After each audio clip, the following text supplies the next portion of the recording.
business and travel. And I passed by this, and it reminded me of an email that I happened to get about the same time. And so, as you'd expect, I subscribe to emails and marketing lists just like most people do.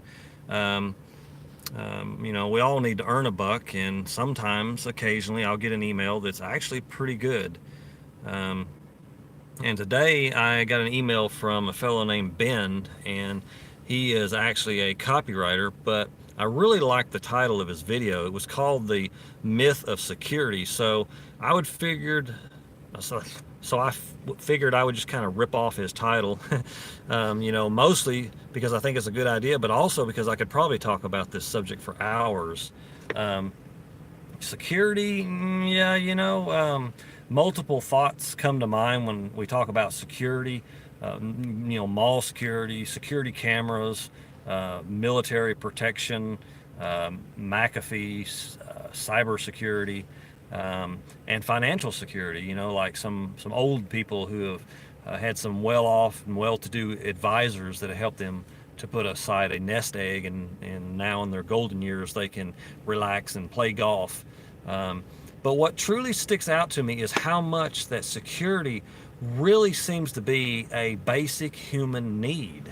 Our ancestors, perhaps maybe they were just trying to not get eaten by an animal or killed by a disease. And in today's world, we're constantly looking for the next threat that's going to take away our precious, or our money, or whatever it is that we value. Generally we're, as a people, trying to just not get nuked. Hopefully not by any other country or even our own leaders. And luckily we haven't yet. But then there was 9/11, and a lot of people died unexpectedly. There was market crashes, the Great Depression, Black Monday in '87, the dot-com bubble in 2008. That one actually got me, where I spent a couple of years on the land because jobs weren't available, and I just wasn't willing to move to a large city to make money.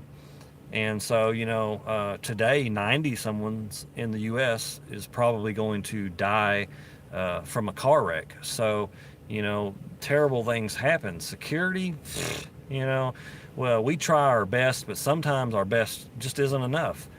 We lose a job. The house is owned by a bank, and then the spouse doesn't like the situation, and they take the kids and the rest of the money, and what are we going to do then? Run back to our cave? Forgive me if this message seems a little ominous, but the truth is security is a myth. It's a myth that folks buy into because they probably don't have much else to hold on to. Still, if an entire country can have an economic shutdown and be sold off to banks, if savvy folks can lose a fortune, then what, if anything, can we count on? If you're religious, you pray to God. If you're not religious, then you rely upon yourself. And that being said, I believe there's certainly a balance between those two. There's the wisdom of the Father of all, and also our ability to rely upon ourselves. And often you are the only one that you can truly count upon.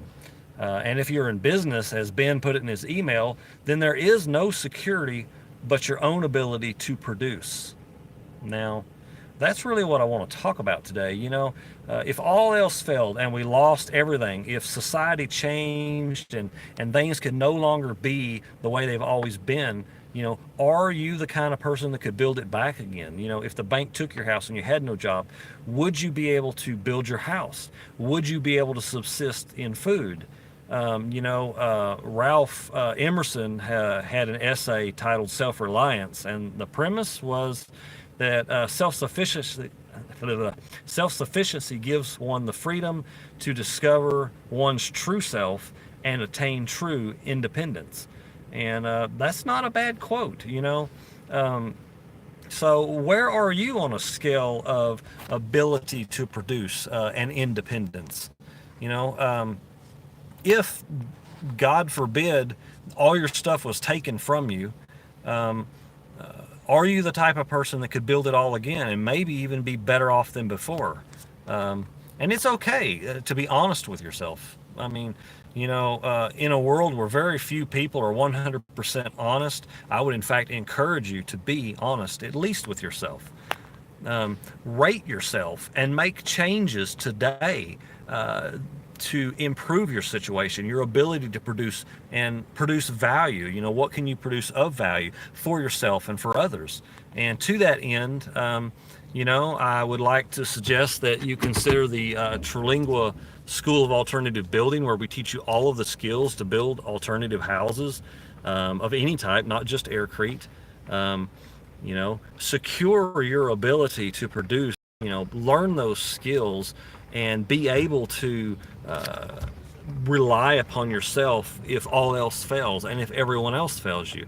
And if this resonates with you in any way, click the link below in the description to find out more about the Survive and Thrive Blueprint. It's still in pre-release, and therefore it's half off, but it gives you a simple blueprint to provide your housing, your food, water, your shelter, your subsistence food, and a basic income to meet your existence, from which you can begin to thrive as you begin to grow as a person and discover the things that you really do like. And so, yeah, I mean, that's pretty much all I got for you today. Like I said, I wanted to try out this live stream and just see if we could get it to work. But that's it. Thank you so much for listening. You have a great day, and I'll see you tomorrow.